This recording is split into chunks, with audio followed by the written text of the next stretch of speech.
WhatsApp guys, welcome back to House of a Mission. आज जो हम पोएम पढ़ने वाले हैं उसका नाम है द रोड नॉट टेकन, और पोएम को लिखा है किसने? रॉबर्ट फ्रॉस्ट ने, as you can see on your computer screens. इस पोएम में आगे बढ़ने से पहले मैं अपना इंट्रोडक्शन आप लोगों को दे देती हूँ। मेरा नाम है Neha and I am a PGT English. चलिए पोएम में आगे बढ़ते हैं। एक बार इस बात पे नज़र डाल लेते हैं कि इस वीडियो में आज हम क्या क्या कवर करने वाले हैं। जैसा कि आप अपनी कंप्यूटर स्क्रीन्स पे देख सकते हैं, आज हम इस पोएम की मॉडल रीडिंग करेंगे।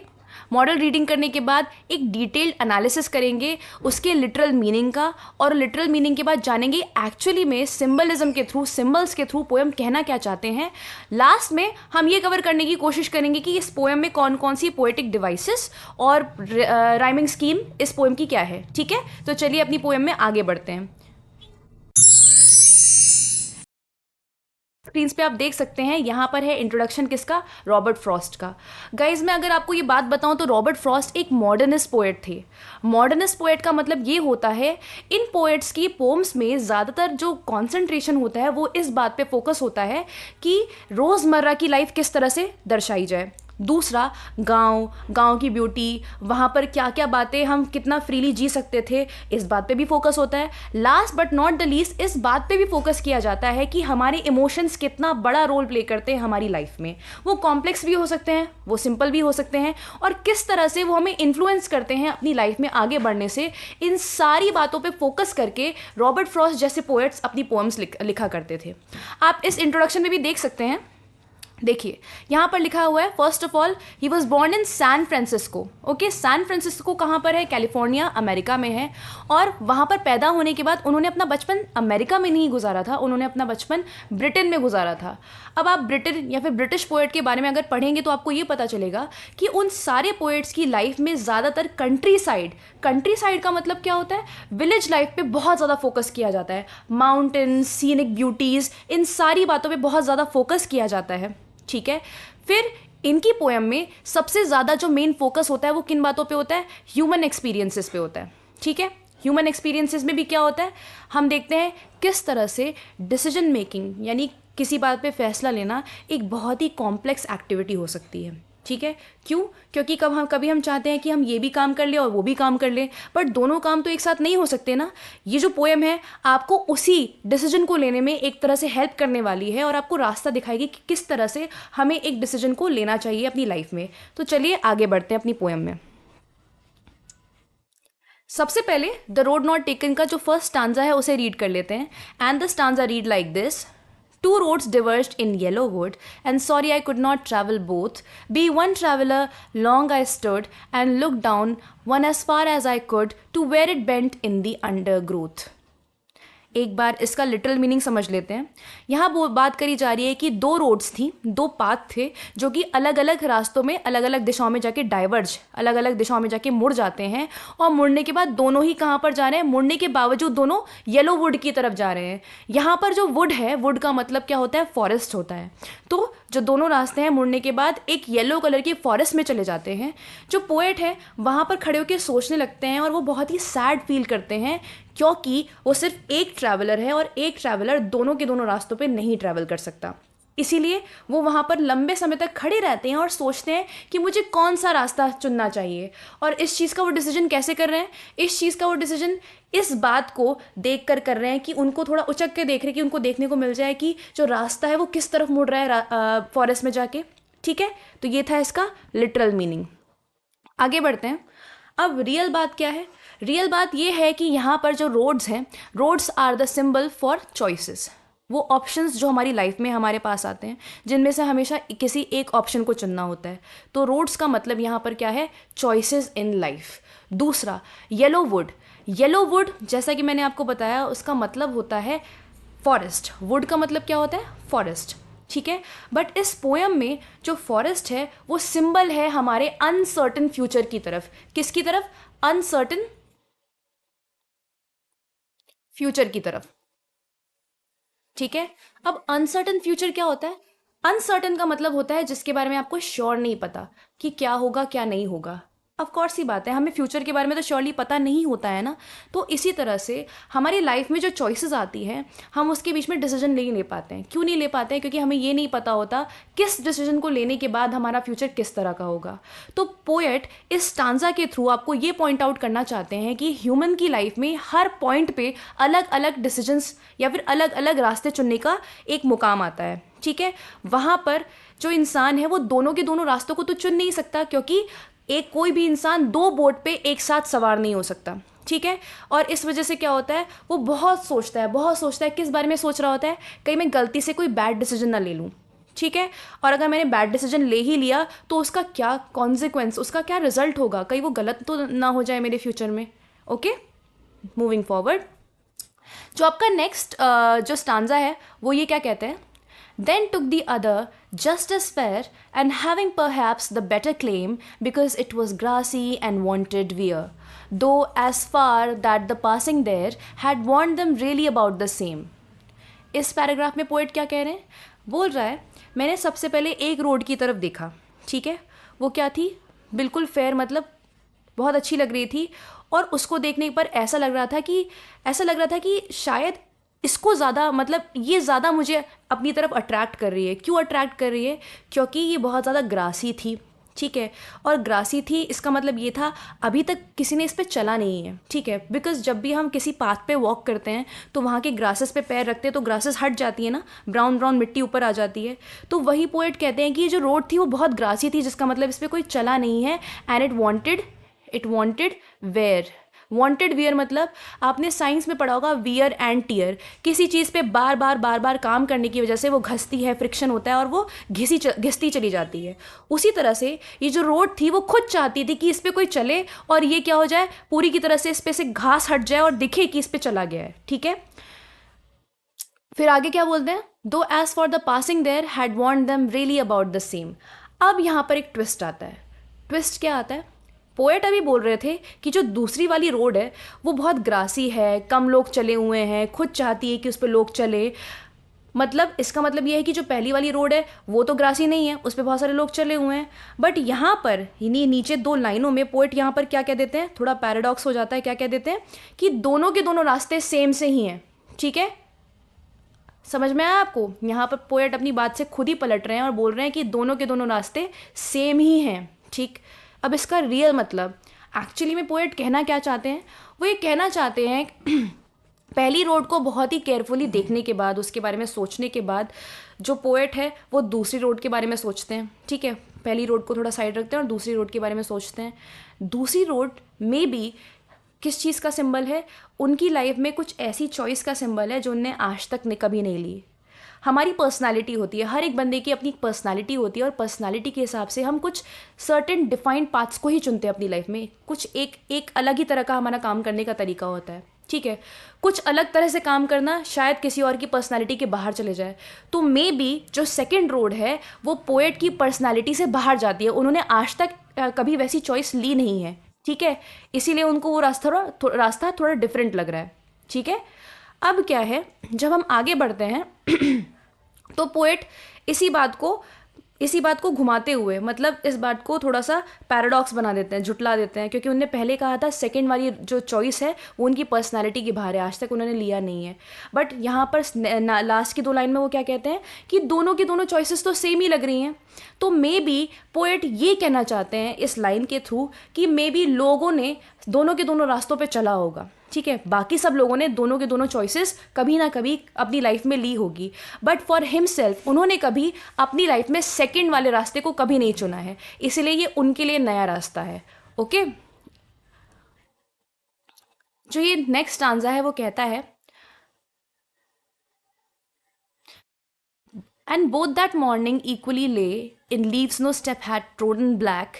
Oh, I kept the first for another day, yet knowing how way leads onto way, I doubted if I should ever come back. मतलब जो इस स्टांजा में फाइनली पोएट अपने इस डिलेमा को, अपने इस कन्फ्यूजन को रिजॉल्व करते हुए, हटाते हुए बोलते हैं कि उस सुबह क्या था, वो दोनों की दोनों क्या थी, सेम सी लग रही थी। क्यों? क्योंकि दोनों पे पत्ते पड़े हुए थे और किसी भी कदम ने उस पर चलकर उसे ब्लैक नहीं किया था, ठीक है। बट मैंने क्या किया, oh I kept the first for another day, मैंने पहली वाली रोड को किसी और दिन के लिए रख दिया, ठीक है। पर मुझे ये भी पता था, yet knowing how way Leeds on two way, पर मुझे उस दिन ये भी पता था कि किस तरह से एक रास्ता दूसरे रास्ते की तरफ लेके चलता है। आई doubted if I should ever come back, मुझे पूरी तरह से डाउट था कि मैं शायद वापस भी ना आ पाऊँ। यानी वो इस बात पे डाउट करते हैं कि उन्होंने जो फर्स्ट रास्ता छोड़ा है बाद के लिए, उन्हें ये पूरी तरह से लगता है कि शायद वो कभी वापस आ ही नहीं पाएंगे इस रास्ते को आजमाने के लिए। आइए जानते हैं इसका रियल मीनिंग, ठीक है। पोएट यहाँ पर ये कहते हैं कहने के लिए तो दोनों रास्ते बहुत ही ज़्यादा इंटाइसिंग और अट्रैक्टिव लग रहे थे, ठीक है। दोनों के दोनों रास्तों पे वो वॉक कर सकते थे, बट पोएट ने क्या किया, पहली चॉइस को साइड हटाते हुए सेकंड चॉइस को अपनी लाइफ के लिए चुना, ठीक है, अपनी लाइफ के लिए चुना। और उस चॉइस को लेते वक्त पोएट को इस बात का पूरी तरह से एहसास था कि वो अभी अपने आप को तसल्ली देने के लिए कह तो रहे हैं कि मैं जो पहली वाली चॉइस है कभी ट्राई करूंगा, बट उनको पूरी तरह से पता है कि किस तरह से लाइफ में एक चॉइस दूसरी चॉइस की तरफ लेके जाती है, दूसरी चॉइस तीसरी चॉइस की तरफ लेके जाती है। इंसान कभी वापस से सेम चॉइस नहीं पा पाता, ठीक है। इसीलिए उनको ये पता है कि वो सिर्फ अपने आप को तसल्ली दे रहे हैं और उनके सामने ये चॉइसेस वापस नहीं आएंगी, फिर भी वो सेकंड वाले रोड को चूज़ करते हैं। उन्होंने अपनी पर्सनालिटी के बाहर जाके इस चीज़ को चुना है अपने लिए, वो कुछ नया ट्राई कर रहे हैं, ठीक है। अब यहाँ पर जो नेक्स्ट पैराग्राफ है वो कहता है, I shall be telling this with a sigh, somewhere ages and ages hence, two road diverged in a wood, and I took the one less traveled by, and that has made all the difference. अब poet यहाँ पर क्या कह रहे हैं, poet यहाँ पर कह रहे हैं कि I shall be telling this with a sigh, ऐसा हो सकता है कि बाद में जब मैं क्या कभी इस किस्से के बारे में जिक्र कर रहा हूँ तो शायद मैं साय के साथ बताऊँ। साय मतलब क्या होता है, जब इंसान बहुत थक जाता है और उसके मुंह से ये हवा निकलती है ना, थक जाने वाली, उसे साइन करना कहते हैं। तो पोएट शायद से बोल रहे हैं मैं बाद में थक कर शायद लोगों को इस बारे में बताऊं, एजेस एंड एजेस हेंस, आज से बहुत सालों और सालों बाद, कि क्या उस टाइम पे दो रोड अलग अलग रास्तों की तरफ मुड़ गई जंगल में जाके, मैंने उस रोड को चुना जिस पे लोग बहुत कम ट्रैवल करते हैं और उसी रोड ने मेरी लाइफ को डिफरेंट बनाया आज जैसी वो है।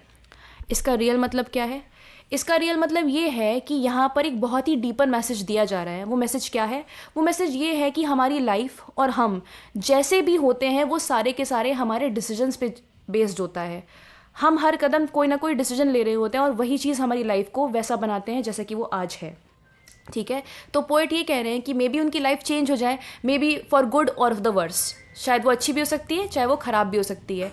उस टाइम पे वो क्या कर रहे होंगे, उस टाइम पर वो बाकी लोगों को बता रहे होंगे कि क्या जो उनकी लाइफ है वो अच्छी है चाहे बुरी है, वो किस वजह से है, उस रास्ते की वजह से, उस डिसीजन की वजह से है जो उनने उस टाइम पे लिया था, ठीक है। यहाँ पर हमारी ये पोएम ख़त्म होती है। आइए जानते हैं इसकी राइमिंग स्कीम के बारे में। तो अगर मैं फर्स्ट स्टांजा लूँ, आई होप आप लोगों को राइमिंग स्कीम का मतलब पता होगा, अगर नहीं पता है let me explain it to you. Rhyming scheme में हमें कुछ नहीं करना होता है, बेसिकली जो हम फर्स्ट स्टांजा होता है पोएम का, उसके लास्ट वर्ड्स को केयरफुली ऑब्जर्व करते हैं। अगर फर्स्ट लाइन का जो वर्ड है, फॉर एग्जांपल जो फर्स्ट लाइन का लास्ट वर्ड है वुड, अगर वो सेकंड लाइन के लास्ट वर्ड से राइम करता है तो उनकी कैटेगरी सेम हो जाएगी। वुड और बोथ क्या राइम कर रहे हैं, नहीं, तो वुड की कैटेगरी ए है मान लीजिए, तो बोथ की कैटेगरी बी हो जाएगी, ठीक है। अब स्टूड, बोथ के साथ तो वो राइम नहीं करता, बट स्टूड जो है वो वुड के साथ राइम करता है। वुड और स्टूड एक कैटेगरी के हो गए, तो इसकी भी राइमिंग क्या हो जाएगी, ए, ठीक है। अब कुड, कुड जो है वो भी वुड और स्टूड और कुड ये राइम करता है, तो इसकी भी कैटेगरी क्या हो जाएगी, ए, ठीक है। Under growth, both under growth, दोनों के दोनों सेम राइम करते हैं ना, तो इसकी कैटेगरी क्या हो जाएगी, इसकी कैटेगरी हो जाएगी बी। तो अगर मैं आपकी राइमिंग स्कीम यहाँ पर लिखूँ तो राइमिंग स्कीम क्या है, A B A A B, ठीक है। This is the rhyming scheme of this poem the road not taken. Let's talk about the literary devices, ठीक है। वो कुछ ऐसे टूल्स जो इस पोएम में यूज़ करे गए हैं इस पोएम को ब्यूटिफाई करने के लिए, इस पोएम को एक डीपर मीनिंग, लेयर्ड मीनिंग देने के लिए, ठीक है। तो जो सबसे पहला डिवाइस है वो क्या है, मेटाफर। गाइस मेटाफर का यूज़ हम मोस्टली कंपैरिजन के लिए करते हैं। ठीक है, बट लोगों को बहुत कन्फ्यूजन होता है कि अगर इसे भी कंपैरिजन के लिए यूज़ किया जा रहा है, सिमिली को भी कंपैरिजन के लिए यूज़ किया जा रहा है, तो हम फ़र्क कैसे बताएं। जहाँ पर आपका एज और लाइक आ जाए, एज रेड एज रोज, एज फियर्स एज लायन, तो वहाँ पर क्या है, सिमिली का यूज़ हो रहा है। बट जहाँ पर एज और लाइक का यूज़ नहीं हो रहा है, बस कंपैरिजन कर दिया जा रहा है, she is beautiful, she is beautiful as a rose अगर बोलते तो वो सिमिली हो जाता, but she is a rose, मैंने डायरेक्टली कह दिया कि वो रोज़ ही है, तो वो क्या हो गया, मेटाफर हो गया। तो इस पोएम में इस पोएम में बहुत सारे मेटाफर्स यूज़ हुए हैं, ठीक है। बेसिकली कौन सा मेटाफर यूज़ हुआ है, हमारी लाइफ की जो चॉइसेस हैं उनको कंपेयर किया गया है किससे, डिफरेंट डिफरेंट डायरेक्शंस में मुड़ते हुए रोड्स से। किससे कंपेयर किया गया है, रोड्स से कंपेयर किया गया है, ठीक है। फिर क्या हुआ, फिर आपका आता है सिंबलिज्म। सिंबल मतलब कोई एक चीज़ किसी और चीज़ का सिंबल हो। फॉर एग्जाम्पल इस पोएम में जो क्या नाम है रोड्स थी, वो रोड्स जो सिंबल थी वो किस चीज़ का सिंबल थी, चॉइसेस का सिंबल थी, ठीक है। डिफरेंट डिफरेंट अपॉर्चुनिटीज़ जो हमारी लाइफ में आती है उसका सिंबल थी, ओके। फिर क्या आता है आपका इमेजरी। इमेजरी का मतलब क्या होता है गाइस, बेसिकली आप डिफरेंट डिफरेंट ऑब्जेक्ट्स का यूज़ कर रहे हैं ताकि रीडर के दिमाग में एक पिक्चर पेंट करी जा सके। तो फॉर एग्जाम्पल या इस पोएम में क्या होता है, जो पोएट है पोएम स्टार्ट करते हैं, two roads diverge into yellow wood. जैसे जैसे आप पोएम पढ़ते हैं वैसे वैसे आपके दिमाग में एक पिक्चर पेंट होती जाती है कि दो रोड हैं और वो येलो वुड की तरफ डाइवर्ज हो रही है, मतलब एक पीले से फॉरेस्ट की तरफ डाइवर्ज हो रही है। तो इस इमेजरी को यूज़ किया गया है ताकि आपके दिमाग में एक विजुअल इमेज क्रिएट करी जा सके, ओके, सीनिक ब्यूटी क्रिएट करी जा सके आपके दिमाग में। नेक्स्ट आता है पर्सोनिफिकेशन। पर्सोनिफिकेशन का मतलब होता है ह्यूमन क्वालिटीज़ देना उन ऑब्जेक्ट्स को जो जीवित नहीं है, जो लिविंग नहीं है, ठीक है। तो फॉर एग्जाम्पल इस पोएम में ह्यूमन क्वालिटीज़ किसको दी गई है, अगेन रोड को, ठीक है। वो डाइवर्ज करती हैं, वो मुड़ गई हैं, वो अलग अलग है, ठीक है। इस तरह से रोड्स के बारे में बात करिए जैसे कि रोड्स कॉन्शियसली अपने दिमाग से मुड़ रही है, ऐसा तो है नहीं, उसको तो इंसान ने जैसा बना दिया वैसे बन गई। बट पोएम में उनके बारे में इस तरह से जिक्र किया जा रहा है कि they are very much conscious of how they are acting out in the poem, okay. Next है आपका आयरनी। आयरनी इस पोएम में तभी आई थी जब व्हेन आई पॉइंटेड आउट कि पहले तो पोएट ये बोलते हैं कि जो सेकंड रास्ता वो जो रास्ता है उस पर बहुत सारी पत्तियाँ बिखरी हुई हैं, ठीक है, बहुत कम लोग चले हैं, मे बी बहुत कम लोग चले हैं, मे बी वो रास्ता है जो वो यूजुअली अपनी लाइफ में नहीं लेते। बट नेक्स्ट ही 2 लाइन में वो कहते हैं कि दोनों रोड तो सेम ही थी, वो आयरॉनिक था। आयरॉनिक मतलब क्या, they suggest both paths were equally valid and choices may not had a significant impact। पहली 2 लाइन में पोएट कहते हैं कि सेकंड चॉइस डिफरेंट है, पहली चॉइस डिफरेंट है, बट नेक्स्ट 2 लाइन में वो कहते हैं कि दोनों रास्ते सेम से ही हैं, मे बी उन दोनों में से किसी एक को भी ले लिया जाए तो लाइफ पे ज़्यादा इम्पैक्ट नहीं पड़ेगा। This was ironic about the choices, about the roads, okay. This is how this poem ends here. We have discussed the literary devices, we have discussed the rhyming scheme, and we have done a detailed analysis of the various themes and the various meaning that this poem is actually giving out, okay। आशा करती हूँ आपको समझ में आया होगा। चलिए मिलते हैं नेक्स्ट वीडियो में नेक्स्ट पोएम के साथ। Take care and good day.